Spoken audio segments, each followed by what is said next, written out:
Saya membaca beberapa komentar dan kebetulan saya agak-agak setuju ketika ada yang mengatakan sebetulnya kasus ini atau kejadian yang menimpa Gus Fuad ini jika pada akhirnya masuk ke pengadilan atau apa, atau nanti divonis penjara atau bagaimana, ini adalah satu celah di mana kasus polemik nasab itu nanti ada pintu untuk bisa masuk ke ranah hukum. Maksudnya ke ranah hukum adalah nanti target terakhirnya itu nasabnya Ba'alawi ini akan dimasukkan kepada pengadilan gitu.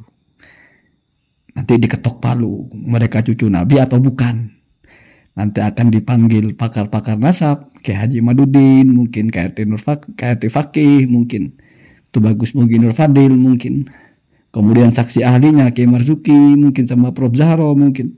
Kemudian pakar DNA-nya siapa itu ya, Dokter Sugeng. Lalu ketok palu, Ba'alawi ini palsu, Ba'alawi ini bukan cucu Nabi berdasarkan keputusan pengadilan.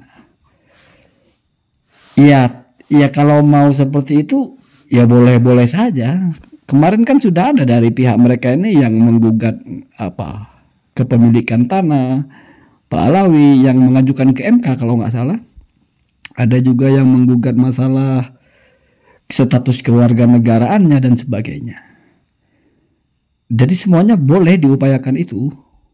Atau mungkin per kasusnya Habib Rizik yang belum tuntas atau apa, ya boleh-boleh saja. Dan mungkin itu termasuk salah satu dari dukungan orang-orang yang berkomentar di kolom komentarnya itu, yang selalu mendukung, support gitu, yang selalu garcep gitu, setiap ngupload memberi dukungan, support. Ya pada akhirnya ketika si kontainernya atau naratornya itu tersandung kasus, ya mereka mendukungnya dengan cara apa? Ya dengan cara komentar lagi, dengan komentar apapun. Kan memang begitu Pak. Orang-orang berkomentar itu kan ketika yang dikomentari kena masalah kan mereka nggak kena apa-apa. Akhirnya ya memberi solusi pun, yang penting solusi gitu. Oh ini bagus ini.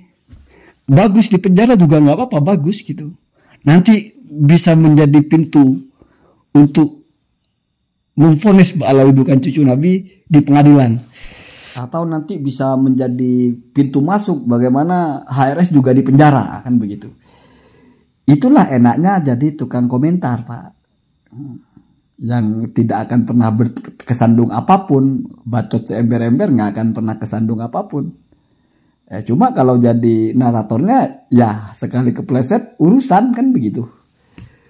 Kalau melihat komentator-komentator begitu, saya jadi ingat ada orang itu yang kadang memang selalu positive thinking. Ini kan positive thinking namanya ini. Selalu menyikapi dengan sikap yang baik gitu. Selalu melihat dari sisi positifnya gitu.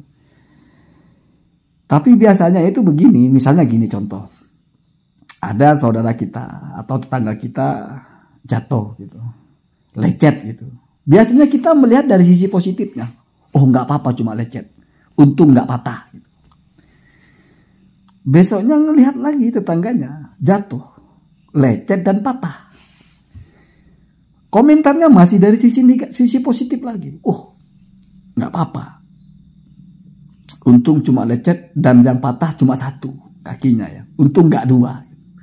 Besoknya patah dua, diulang lagi bahasa itu.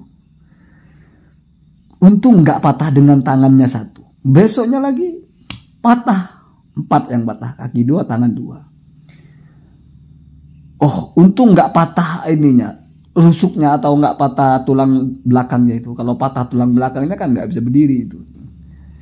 Besoknya lagi patah, 5 yang patah, terus seperti itu. Sampai pada ini udah patah semua, udah nggak bisa ngapa-ngapain, masih untung, alhamdulillah ya untung. Cuma lecet dan patah kaki kiri, patah kaki kanan, patah kaki tangan kiri, patah tangan kanan, patah rahang, patah leher, patah rusuk, patah tulang punggung dan semuanya. Tapi masih hidup. Besoknya lagi meninggal, patah semua ya. Saya ulangi, patah dari kaki kiri, kaki kanan, tangan kiri, tangan kanan, leher patah, rahang patah, punggung patah, semua patah. bahkan kaki itu betis patah, paha patah, meninggal lagi. Terus masih ngomong untung apa kira-kira Pak? Ya, untung bukan saya. Lah, jadi pada akhirnya orang-orang berkomentar itu adalah ya karena nggak menimpa mereka gitu. Jadi seolah apa bahasanya? Ya tumbalkan aja, jadi tumbal. Jadi kan seolah-olah jadi pintu masuk itu kan jadi tumbal. Nggak apa-apa di penjara itu. Kan nanti efeknya besar. Nggak apa-apa di penjara, nggak apa-apa di proses hukum. Pikirin orangnya, jangan ngomong nggak apa-apa. Jadi mestilah komentatornya itu yang setiap upload itu selalu antusias, mendukung pribumi, mendukung apa. Jangan gampang-gampang sekali itu melihat dari sisi yang positif menurut kamu, tapi pikirkan naratornya itu bagaimana, perasaannya itu loh. Maksud saya itu gitu. Tenggang rasa lah sedikit gitu.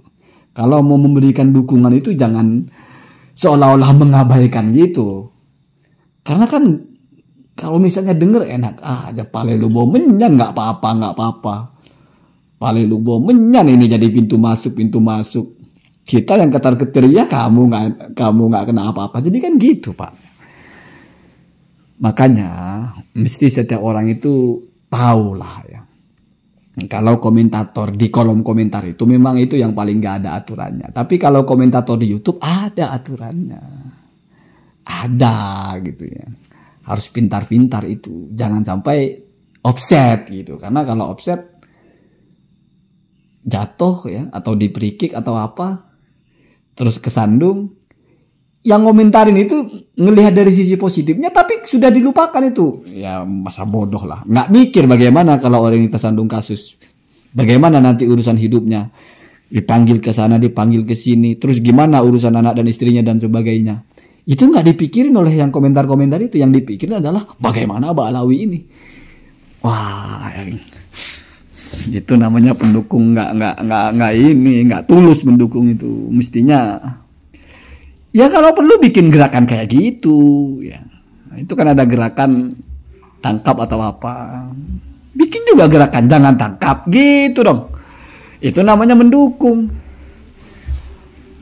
Ya kalau cuma mendukung dengan komentar nggak apa-apa ya Pak. Itu menumbalkan orang namanya, jangan begitulah ya, jangan ya, katanya solid gitu, kok solid kok begitu, ujung-ujungnya untung bukan saya kan, nggak boleh begitu ya. Jadi ya itu saran saja, tolong lebih tenggang rasa ya. Kamu harus tahu bagaimana kondisinya orangnya gitu, jangan suka-suka komentar yang aneh-aneh menyangkut orang yang kamu dukung, ternyata komentar kamu malah mengganggu gitu ya. Allahumma tina ada sabila.